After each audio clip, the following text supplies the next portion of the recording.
As Assistant Dean, Dr. Deanna Behring is responsible for leading international research and educational programs in the College of Agricultural Sciences at Penn State. Prior to moving to State College in 2000, she spent more than a decade in Washington, D.C., including an appointment to the White House Office of Science and Technology Policy under the Clinton administration as an Assistant Director for International Affairs and National Security, and a position with the Central Intelligence Agency. She has her PhD in Communications and speaks Chinese and French. She was just elected to State College Borough Council earlier this month and will be talking about moving the community forward together.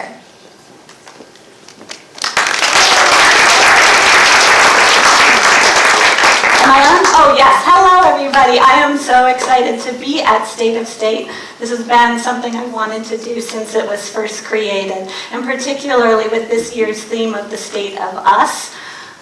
I'm really excited to be here. So, slideshow. Thank you.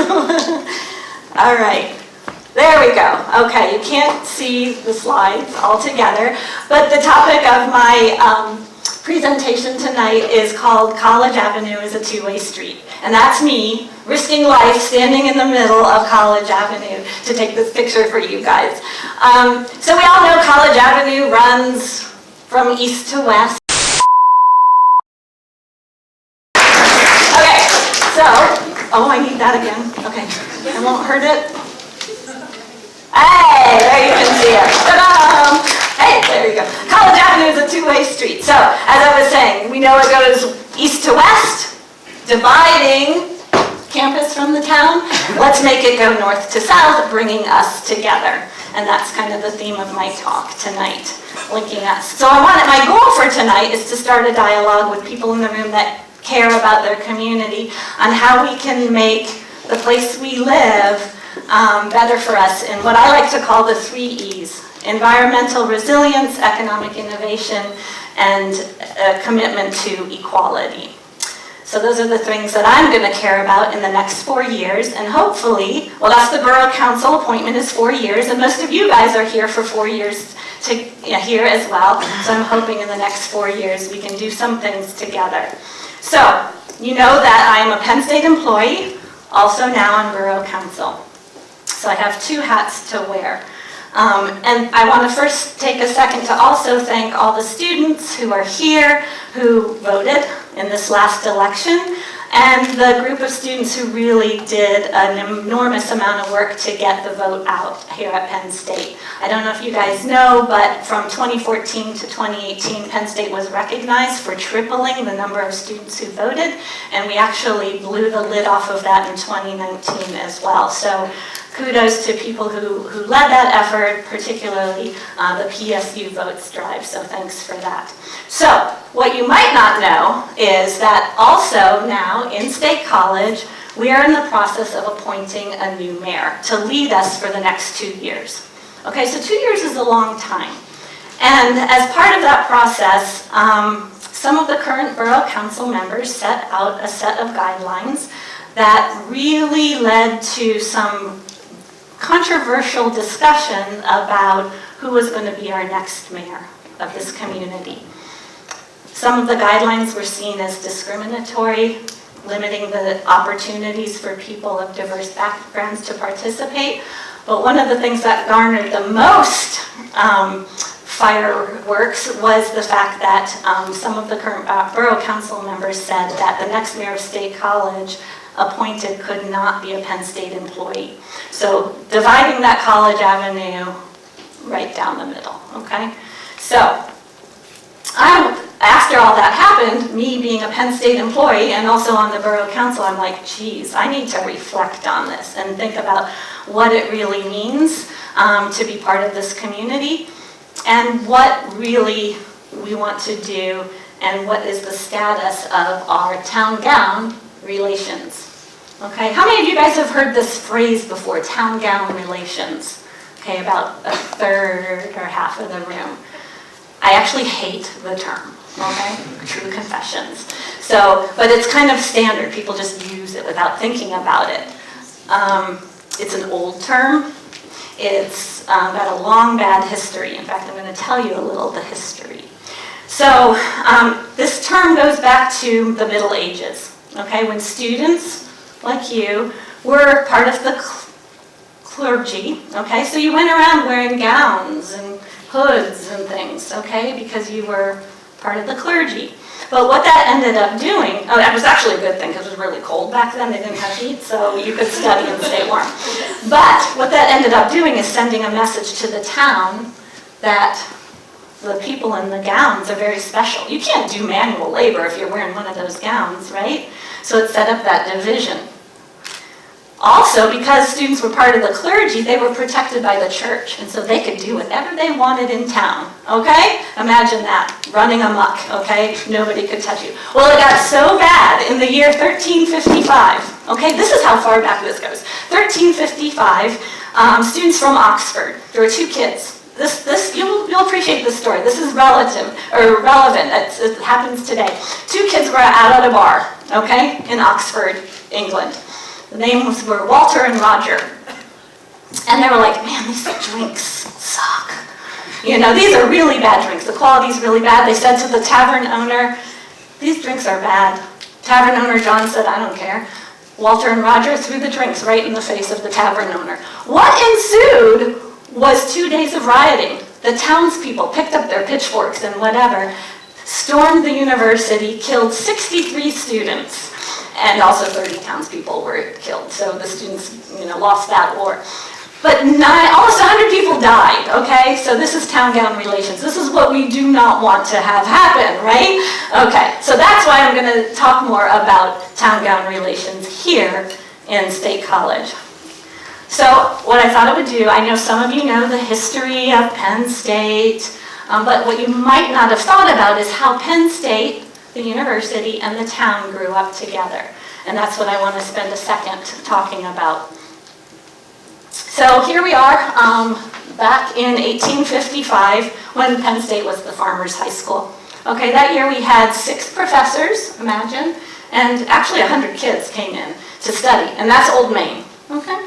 That's Old Main back then, if you haven't ever seen that picture.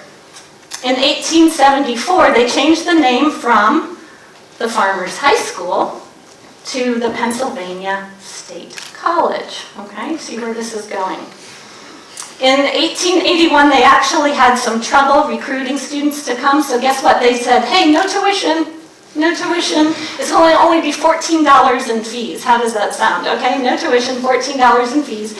And if you want a place to live, you can go down to the village. Is this a pointer? Yeah, down to the village and get a place there for $40 a year. Okay? So that's what things look like. So in 1955 then, the Pennsylvania State College became what we know today as the Pennsylvania State University at University Park. At that time though, and this is interesting in terms of the evolution of Penn State and State College, at the time, the university said to the townspeople, hey, could you guys change your name? We don't really like that State College thing. It makes us think that we're like a cow college, okay? And the townspeople said no. They wanted it to change to Mount Nittany. So we could be living in Mount Nittany, Pennsylvania, but we're not. We're in State College, Pennsylvania. The townspeople said no, we don't want to change it. So that's the little history of State College and the relationship between the Farmers High School and the village and how they got their start together, okay? So the village eventually evolved into what we know now as State College. State College Borough was incorporated in 1896, and the State College Borough Council had its first meeting that year. But they had nowhere to go. So guess where they had their first meeting? On the campus of Penn State University. What is now Penn State University. So here again, that integral link between the campus and the community. And the first mayor of State College, and this is what I pointed out to the Borough Council people who said they didn't want a mayor from Penn State, the first ever mayor of State College was a professor of agricultural sciences. And so I think there's a long history that we have to remember going forward. So, that's where we've been. Oh. And here today, where we are, of course. I want to talk about a few cool things that are happening to prevent the riots in the streets and really smooth over and keep that town, campus and community linkages together. But first I want to tell you one other really important thing to keep in mind as we go forward together. This community is super unique. We are, the State College Borough is only 4.5 square miles. We're teeny, okay? I'm on State College Borough Council, but it's just a tiny little 4.5 square mile piece of land, okay? Guess what? The big university takes up 40% of that land. Okay, think about that, okay? So there's not much really there. And that's causing a lot of stress. A lot of the stress comes from that we feel sometimes. We are one of the most dense municipalities in the country for its size. So it's high density. You don't think of it because we're in the middle of rural Pennsylvania, but we are super high density when you put all of this stuff together. So what that means is cause stressors in two places, and just lots of places, but I'm just talk about two: housing, and I know this will resonate with a lot of people. So the move for students to start living off campus started after World War II, when a lot of the soldiers came home and there was the GI Bill that paid for them to get a university degree. Well, they were older, experienced, they didn't want to live on campus, they wanted to live in off-campus housing. Okay, so that trend, not just in Penn State, but everywhere across the country started then. And here we are today, guess what? 80% of the houses in State College Borough are rentals. That leaves only 20% to people like me, okay, living in State College, owner-occupied. 80% are rentals, 20% are owner-occupied. That affects the tax base. That affects the money that the State College Borough has to make this place what we want it to be. We can only ask for real estate taxes and income taxes. And so when you look at what the makeup of what those housing are and who lives in State College, it's really hard for the borough to have money to do some of the really cool things we want to do on environmental resilience, on economic innovation and equality. So, long story, but I just wanted to give you guys a sense of the things that may limit what we do. But we're doing some cool things. Wanted to point out some of the things that Penn State and UPUA in particular have done together. The banners, making this a welcoming community. The rainbow crosswalks, making this a welcoming community. They need to be repainted, so I tried to do it, but it didn't work so well. I just got a little bit done. Making our community more bicycle friendly, where UPUA funded part of those bicycles. And then one of the coolest things that the town and the campus started together is something called Living in One Neighborhood, Lion, because everything has to be related to the lion here. But Living in One Neighborhood, Lion, which is a broad initiative to bring the campus and the community together. But Lion Bash in particular is something you may know every fall, where 100 booths are set up so incoming students in particular can learn about the community services and vice versa. And learn about places like 3 Dots, the Arts and Innovation Center downtown. I only found 2 dots that night. I don't know where the third one was. I don't know. Tom, maybe you know where the third dot was, but we couldn't find him. Anyway, the other really cool things that are happening, State College Borough, this is the city manager of State College. It's a professional appointment.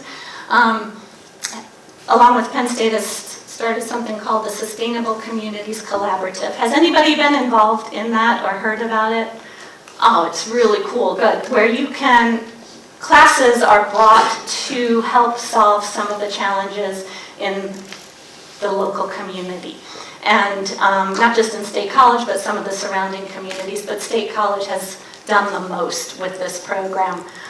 Just wanted to point out a student who is doing the third greenhouse gas emission study for the borough so that we can make better decisions about keeping greenhouse gas emissions down and make choices about our investments. Oh. And then students in the landscape architecture class looking at how to make some of the resources we have here in town more friendly, family friendly, and use it for the community. Advertisement, if you are interested in these types of programs, they're having a big expo on Wednesday, December 11th, where some of the current projects will be featured. And so that's a good way to get more information about how you can get involved. Okay.